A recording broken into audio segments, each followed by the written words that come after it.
Y se genera una especie de polémica en torno a unos nuevos medicamentos que está proveyendo el IPS para sus asegurados. Medicamentos que son para un tipo de cáncer específico. Sin embargo, esto ha despertado la alarma por parte, sobre todo de familiares de pacientes, porque dudan de si los efectos contra la enfermedad van a ser similares a los medicamentos anteriormente utilizados.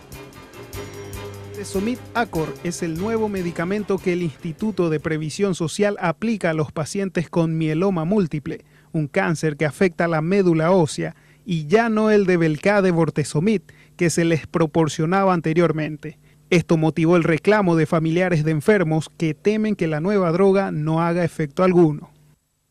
Nosotros no tenemos la seguridad y la eficacia de que ese producto es eficaz en un paciente.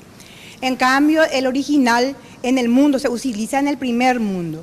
Y este genérico es en Colombia, como nos dijo el doctor, que se está utilizando, y acá que vamos a ser los primeros pacientes. Entonces estamos recurriendo a la prensa, a los escribanos, para que nos puedan ayudar a dejar constancia de algún efecto adverso que pueda producir el medicamento genérico. Desde la previsional manifiestan que los efectos del medicamento son los mismos que el anterior. Fue aprobado por la Agencia Europea de Medicamentos, EMA, y tanto Colombia como Brasil comprobaron la eficacia de esta droga.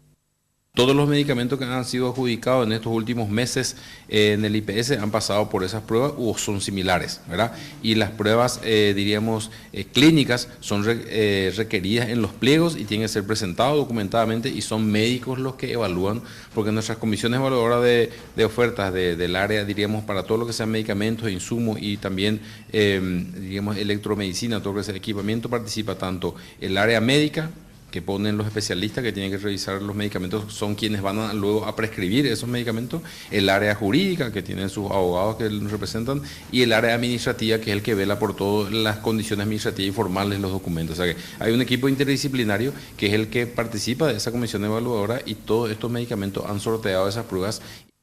El medicamento, que en las farmacias cuesta 7 millones de guaraníes, lo adquirió el IPS basándose en la Ley de Contrataciones Públicas de adjudicar al oferente de menor costo.